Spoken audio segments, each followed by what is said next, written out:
Well, we might start. Sure. So Kaye, thank you for having us in your home today to be interviewed. It's a pleasure, Anne. I might just, if you wanted to say your full name and where you grew up. Sure. My name's Kaye Duffy, and my maiden name was Turner. Then I was formally married, and when my name became Farrelly, and now I've remarried, and my name is Kaye Duffy. So, and I was born in Newcastle, in Hamilton, quite close to where the bus terminus is at Hamilton, in Tudor Street. And my family were pretty early settlers in this area, though certainly not pioneers, but they came out from Devon and raised dairy cows on the islands in the Hunter River. Wow. So you've had quite a career in communications, in the newspaper, radio, television. Yes, I suppose it was an accidental career, really, Anne. After I left, I went to Newcastle Girls High, and after I left school, I was working as a casual job at Peter's Ice Cream Factory, which was then located in Derby Street, and I thought, now what am I going to do with myself? And I thought that I would probably go into an arts degree at the university, but I was casually browsing through the paper one day and I saw an ad for cadetships at the Newcastle Herald, and I thought, that's sort of interesting, and I'd always been interested in debating and so on, and literature, and I thought, well, yes, I might just apply for that. So that's what I did, and landed myself a cadetship at the Newcastle Herald, which was then not an academic university linked cadetship, but an on-site training, and it was a very interesting experience. So we had 4 years of cadetship, and then you actually became what was then called a D-grade journalist, which was the bottom of the barrel, and you worked your way up from there. So and the principle then was that one senior cadet would really take responsibility or peer or mentor younger cadets.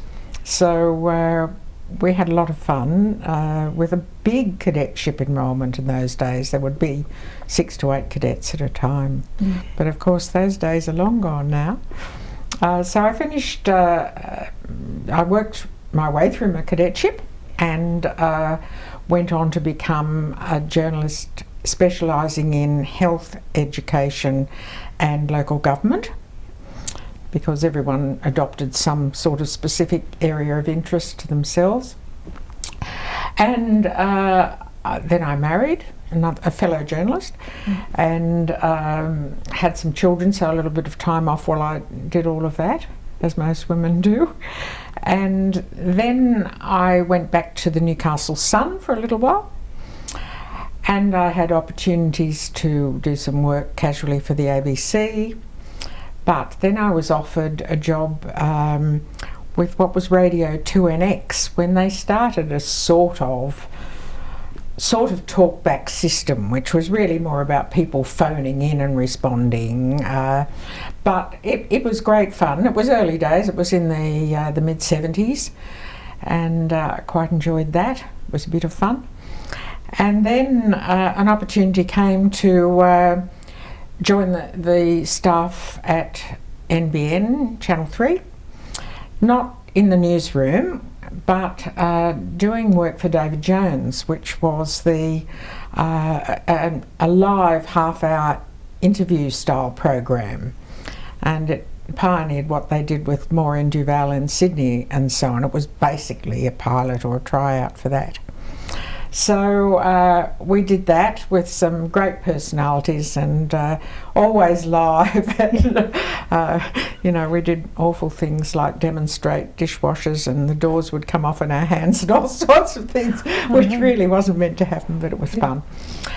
So I suppose after that, I was offered a position in the newsroom, and I thought, well, that'll be an interesting exercise. So I adapted my career to that, and actually loved news work. It was the heyday of journalism then, really, and you know, reporters went live to everything and covered things. So had a great 4 years really working in the newsroom, and then they used to call me back to do things like royal visits and whatnot. So Prince Charles and Di, and I did the Queen's opening of the art gallery and various things like that. So yeah, so I really did enjoy my time in television, although it was an area I really had no interest in before the offer was made. Yeah.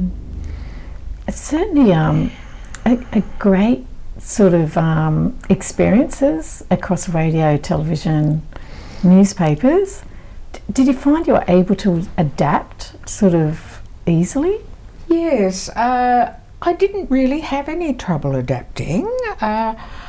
I found each system quite challenging but very rewarding, and there are a lot of similarities and parallels, so it wasn't all that difficult for me to make the transition really.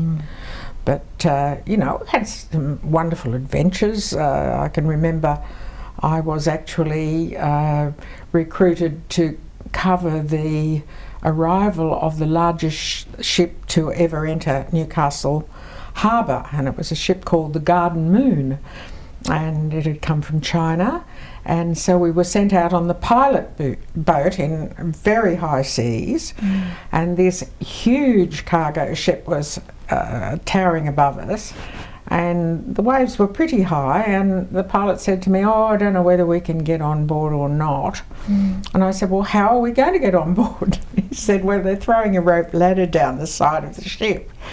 So he said, "When the wave lifts the pilot boat, you grab the bottom of the ladder." So that's what I did, and all the way up they're saying, "Don't look down, keep climbing, keep climbing." I was very glad to reach the deck of the ship. But then we had a slight problem when we got back into the harbour, because the ship hadn't touched an Australian port, so we were immediately arrested by customs because we hadn't cleared customs to get into the country. So there was a lot of talking and explaining done to get us out of that little spot, but there we were. So there were lots of adventures and lots of fun times. We'd probably, like today, there wouldn't be those issues because of the strict occupational health and safety. Absolutely. You know what I mean? It's like technology's changed completely with You wouldn't dream of doing those sort of things now. But it was fun. We used to fly in the NBN helicopter, which to jobs, and that was always a great experience too. With a cameraman hanging out the side of the helicopter, you know, which again, as you say, health and safety would stop all of those things now. Now, with across the different areas that you worked, was there always a mix of men and women? At the Herald, when I started, there were 2 women cadets in general, and the Newcastle Sun had a woman's social editor.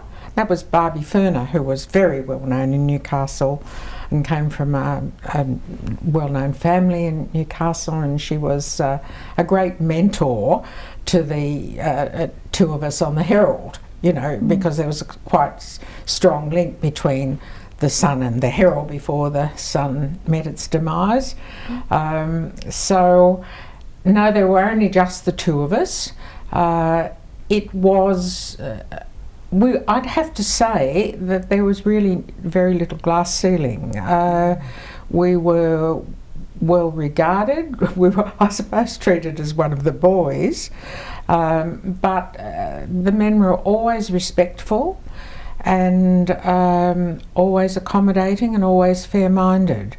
And I found that generally in the media. I think perhaps the media was less affected by the sort of women's issues that emerged to be addressed in the 70s and 80s. Yeah.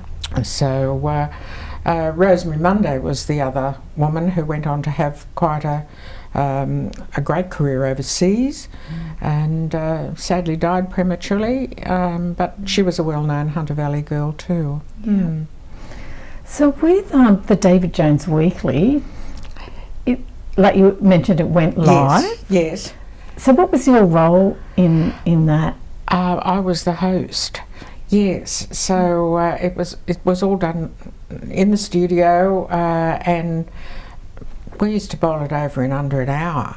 For 30 minutes television, which was good going, you know, and that was getting people on and off and whatnot. But once we'd set it up, got it all under control and rolled the cameras, on he went and got through one way or another. So they took the cameras, lighting, everything in? Well, we had big studios in those days. There were news studios, and then there were the studios where commercials were made. A lot of commercials for the whole of Australia were made at NBN. So they brought all the goods and whatever was on show for the weekly into the studios? Everything was brought in, yes. And Newcastle was used as a pilot or test area for a lot of products. So a lot of products were launched here.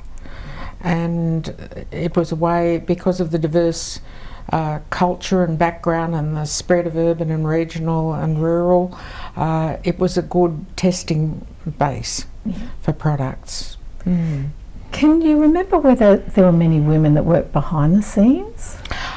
Yes, the newsroom had several women editors. Mary Boddy was a very well-known woman in journalism, but a behind-the-scenes person always, by choice, I think. Yes, a lot of women in administrative roles and in technical roles too, producers, directors. Yes, so women had good opportunities in television, and the management were very supportive of women. And that was always a very good thing and made it a pleasant place to work. Yeah. And you know, it's interesting because the exhibition that, I'll edit this bit out, the exhibition that's on at the moment, that like the volunteers have done a lot of the digitising of the photos, and there's a lot with women. Yes. So it's sort of, what you're saying, just sort of back up the photographs. And which was sort of quite refreshing, because you don't think that, you know, often there's people just assume that it was a different scenario, that maybe women weren't supported, but it's really nice to hear. Actually, just, and this is something you might like to record, but at the Herald, the women in the administrative roles didn't want to be confused with the women journalists, so they used to wear hats and gloves and look very, very proper. And the women journalists certainly weren't in hats and gloves, and that was the distinguishing feature. So it always rather amused us. So it was good fun. But they were lovely women, and we all got along well together. But they didn't want to be confused with those rough journalist types upstairs. Yeah, that's interesting, because there's also the editors. I know two came in and they talked about wearing uniforms, like that was in the 70s, I think, or even the early 80s. I mean, there was a bit of a sort of historic move towards branding, wasn't it? You know, you wore your company logo with pride or something. Yeah, that's true. Yes. Now, with your hosting of programs, and you're in the newsroom at NBN, were there any other programs you were involved in? I created a series of children's programs called Looking In, long before there was children's, mandatory children's programs and so on. And we travelled, we even did one on a cruise liner. It was just an opportunity to see, for children to experience things that they might not be able to see. We went on plane trips, and we did things like cover the police horse training for the police horses in Sydney and Redfern, and we talked with various sporting mentors and so on. And I would create and do all the interviewing for those programs as well, and create the questions and script them really. Yes, so that and we did 13 of those, which ended up being syndicated for quite a long time. But my children used to laugh when they'd see me in miniskirts and things years and years after the programs had been made. So when were they actually made? We made those in the late 70s. Yeah. And was that unusual to travel around? Like a lot of the programs I can imagine that were created by Channel 3 were local. Yes, they were local, but Channel 3's always had a pretty wide reach. You know, I mean, it still has a reach up to the, well, really right up, almost up to the border.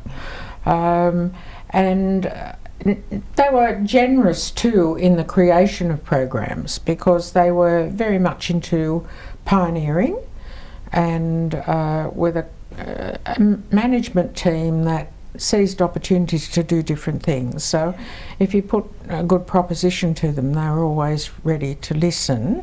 And journalists had a good opportunity to create stories themselves, and put it to the news editor to see if it was acceptable, and then it was immediately financed and budgeted if it was a good idea. So no, there was a fair bit of travelling done. It wasn't just very local focused in, you know, in the urban area. And what was the inspiration, do you think, to sort of develop the Looking In series? Well, I had 5 children. In my second marriage, my husband had 2 children, I had 3 children. So we were very children focused, and there was no children's television really, you know, very little. And we thought it was a good educational opportunity and so on. So it was fun to do that. But it's interesting, the diverse fields that a career in journalism can take you into, because after I'd retired from an active life in the media and moved more into our own business life, I became a volunteer at the Mercy Hospice.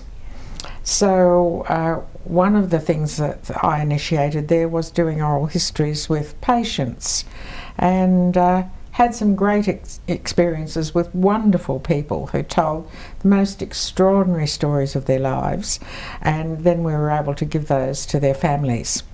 Well, we gave them back to them to share with whoever they chose, and it meant so much to the families to have, you know, live voices talking about experiences, and sometimes the families would say, I never knew that.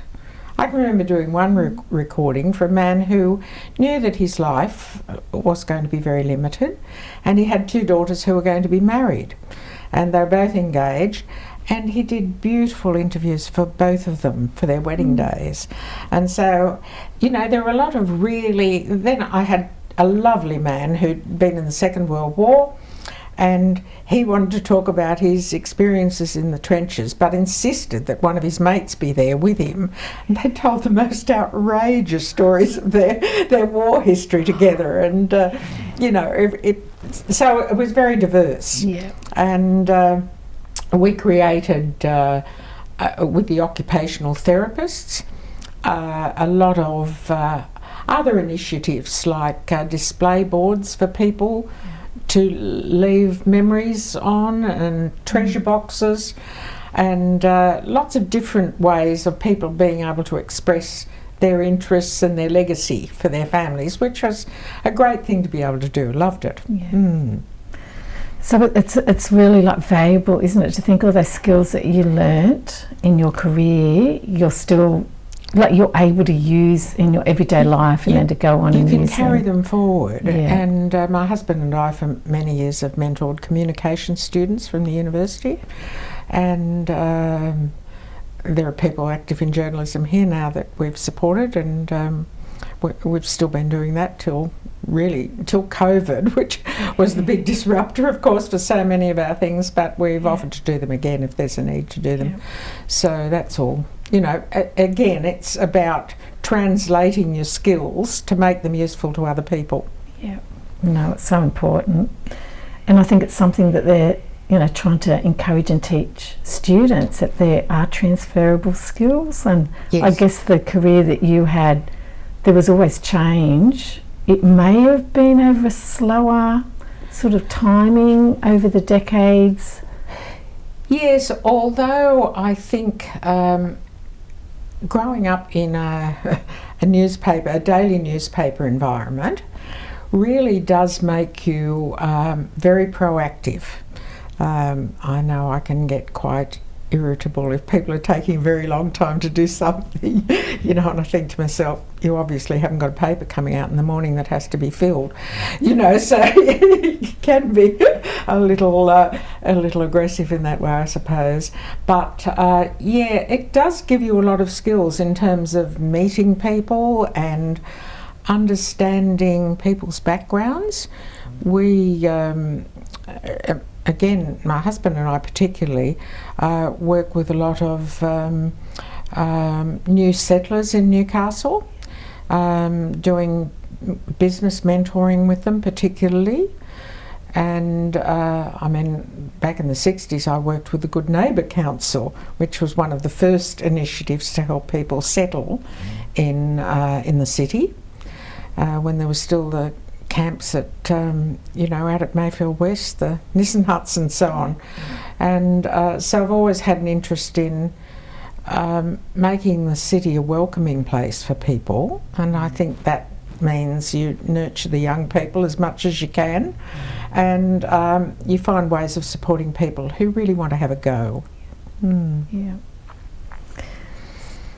Okay, looking back on your career, what achievement are you most proud of?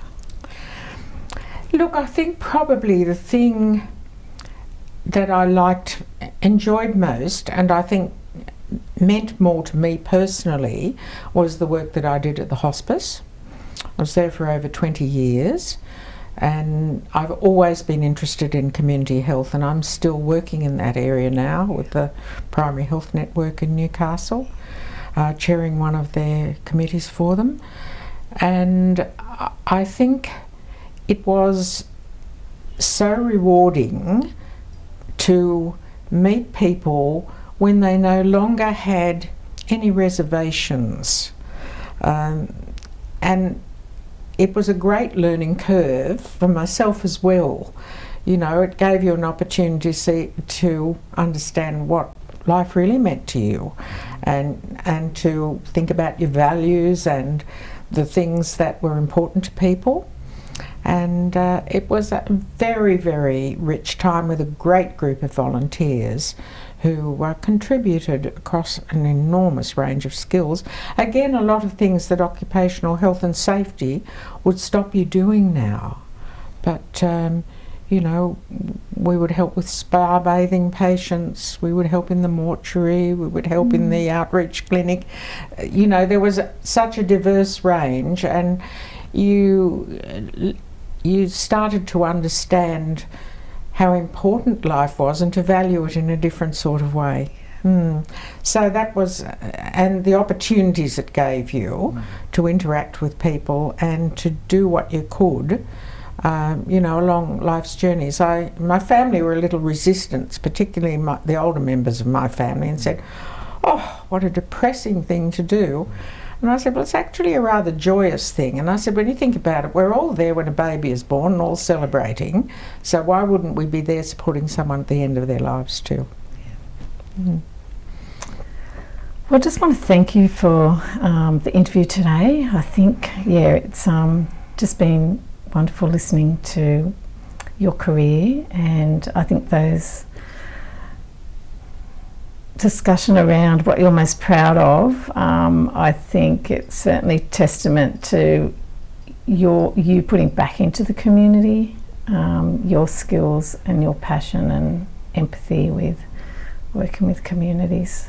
Well, it's always a joy to do it. Yeah. So thank you, Kaye. It's a pleasure, Anne.